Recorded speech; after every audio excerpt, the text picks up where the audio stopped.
stand by my side. Ubusin natin yung bad boys. Kasi ako bad boy noon. Nag-graduate naman ako. Good boy na ako ngayon. Ngayon dito ha. Si Sunny Dominguez. Kababata ko to. Tabaw.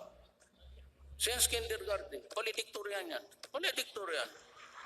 Sa namin sa high school, second year, nasipa ako. Siya patuloy ang valedictorian. Ako napunta ng Digos, Davao del Sur. Ang anak tagal. Na took me 7 years sa high school. Palak mo yun lang. Sabi ng nanay ko, Rodrigo, ang teacher yun eh. Wala ka nag-ipag-asa kasi 75, 70. Tumatama na yan. Basta makaakyat lang, parang hagdanan niya eh. Kung hindi ka makailangan na mag-95 malayo, hulog ka ba dyan? Handa lang.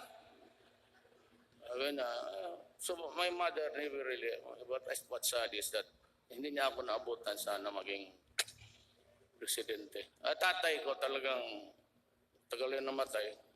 He left this universe. Talagang walang sabi niya hanggang pantalan. Bisaya yan eh.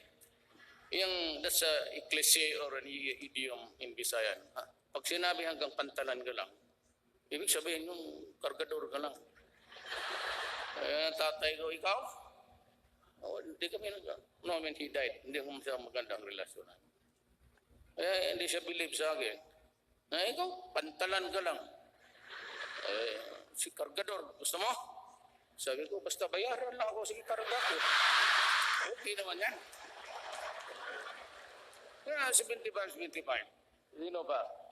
Yes, karumate ko man to.